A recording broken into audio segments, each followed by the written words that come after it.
Japanese government officials have approved the first energy strategy since the Fukushima Daiichi accident 3 years ago.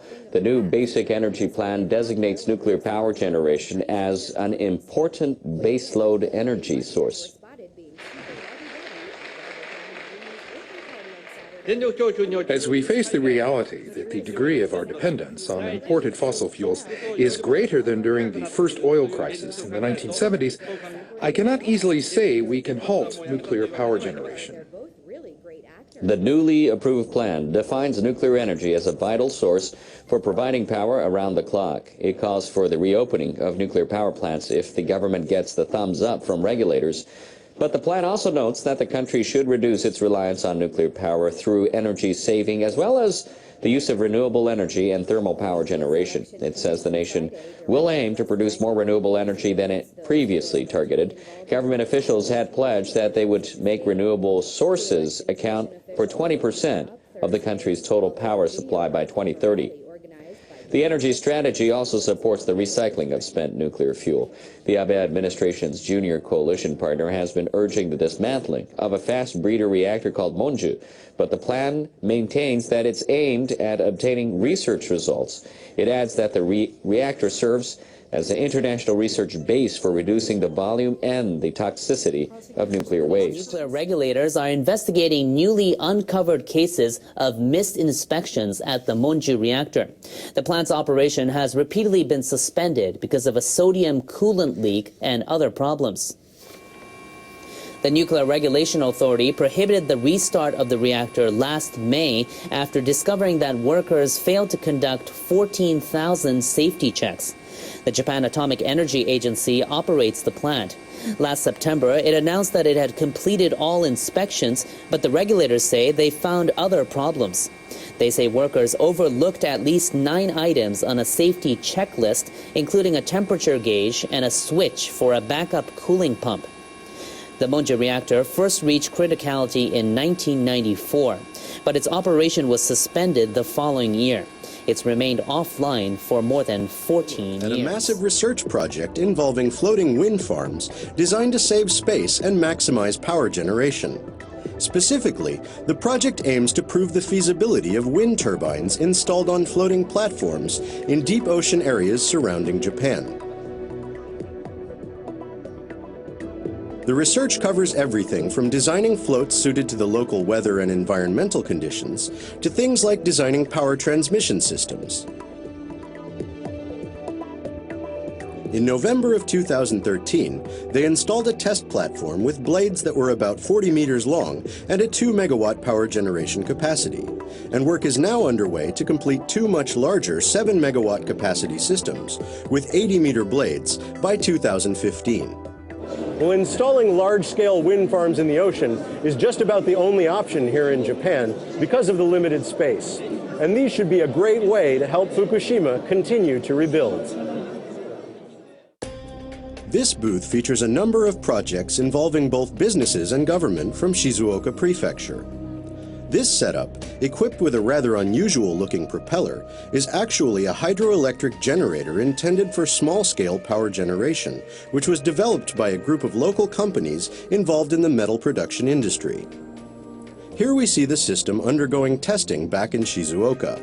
The results of this initial effort were used to further refine the system, including the development of a special structure designed to increase flow rate and pressure around the propeller. Initially backed by the local government, the project is now also being funded by local banks. Well, leave it to the people of Japan to be so practical. This is a great repurposing of old technology that taps a power source that's been unused until now. It's revolutionary, isn't it?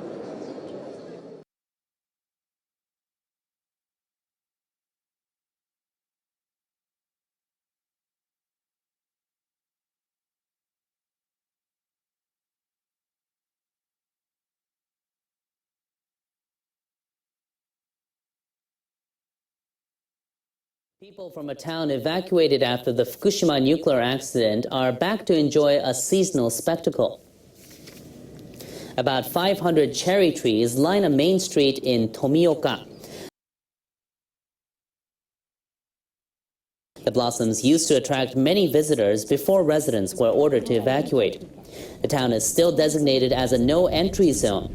People are allowed to enter part of the town during the day, but they aren't able to view cherry blossoms where radioactivity is still high. My house is still damaged, and I don't know if I'll ever be able to live here again. But it's my hometown, and I really love it. If the disaster hadn't happened, everyone in this town would be enjoying the cherry blossoms. Whether or not people will ever return, the flowers will keep on blooming. People in Hiroshima and around the world will mark the 70th anniversary of the atomic bombing that destroyed the city. An international group of government officials and ordinary citizens is meeting there this week to discuss ways to rid the world of nuclear arms. But their opinions on how to accomplish this task remain far apart. NHK World's Chie Yamagishi reports. The mission of the Non-Proliferation and Disarmament Initiative, or NPDI, is to reduce or eliminate nuclear weapons. The group consists of 12 member nations, none of which has nuclear weapons of its own. Japan and Australia took the lead to form the group in 2010. The United States and Russia agreed to drastically reduce the number of nuclear warheads they had deployed. But an estimated 17,000 nuclear arms remain around the world. North Korea has been conducting nuclear tests, raising concerns that possession of such weapons may become even more widespread. In February, representatives from 146 states met in Mexico to discuss the long-term impacts of nuclear weapons. Some called for a complete ban on nuclear arms.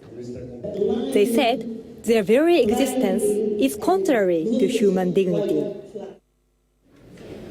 NPDI members meeting in Hiroshima will also discuss the catastrophic humanitarian impacts of nuclear weapons.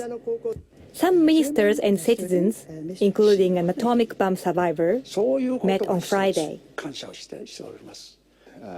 Akira Kawasaki was there on behalf of an international coalition of non-governmental organizations. Kawasaki said opinions differ among NPDI member countries. Some, including Mexico, want to ban all nuclear weapons. But others that fall under the so-called U.S. nuclear umbrella are aiming for a gradual reduction. Japan and Australia are among those countries. I think having this nuclear weapons conference in the city of Hiroshima is a very right moment for those countries to rethink their concept of security or their concept of the reliance on nuclear deterrence. For the first time, a country that possesses nuclear weapons will take part. A representative of the U.S. will attend the meeting as an observer. It was a great opportunity for me to be able to talk to the NPDI ministers, hear what their goals and priorities are for the Non-Proliferation Treaty, and for me to be able to express the U.S. views on this matter. Japanese Foreign Minister Fumio Kishida will chair a ministerial meeting on Saturday.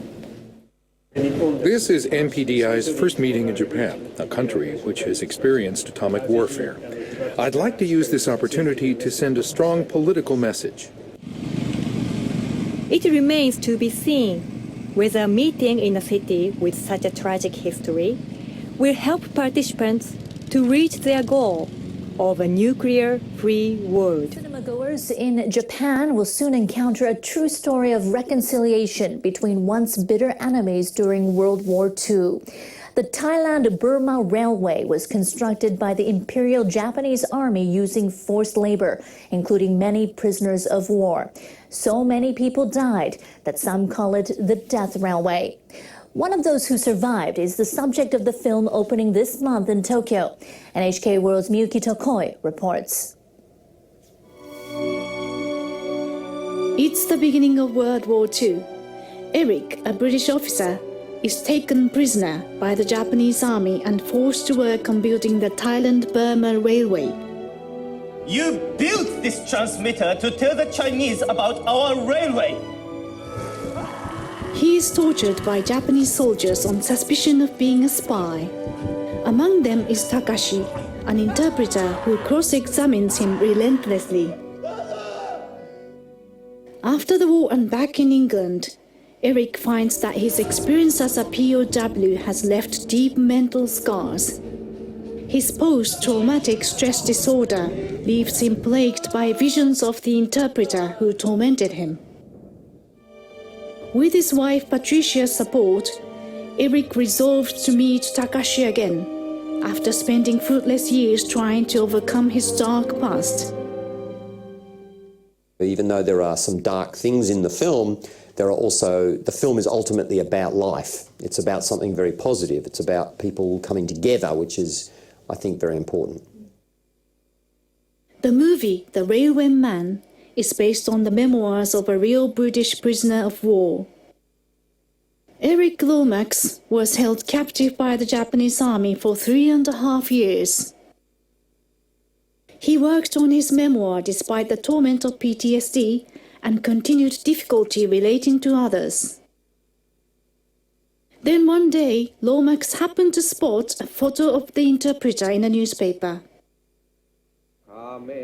He learned from the article that the interpreter was called Takashi Nagase and had visited Thailand more than 100 times. Nagase wanted to make up for what he had done during the war. After corresponding with each other for a few years, they finally met face-to-face in Thailand. Despite thoughts of revenge, Lomax gradually warmed to Nagase. The two nurtured a friendship that lasted until Nagase died in 2011. Lomax passed away the following year at the age of 93. Lomax's wife Patricia visited Japan for the opening of the film and to talk about her husband's experience. She felt that he would never heal unless he overcame the hatred that had taken root in his heart. He was much better. It was like a convalescence. Hating has to stop. It only hurts the person who does the hating and not the person that the hate's directed at. With goodwill. 200 people came to listen to Patricia speak. Many said they had never heard of the Thailand-Burma Railway. Everybody suffered in the war. There were no winners at all. It is possible to reach out with goodwill on all sides, but you have to know the past first before you know what you're talking about.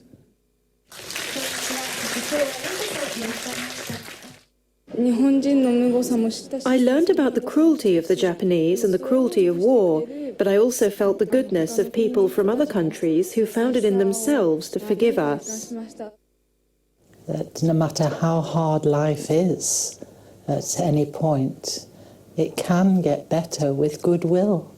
We take our own lives in our own hands. We're responsible for them.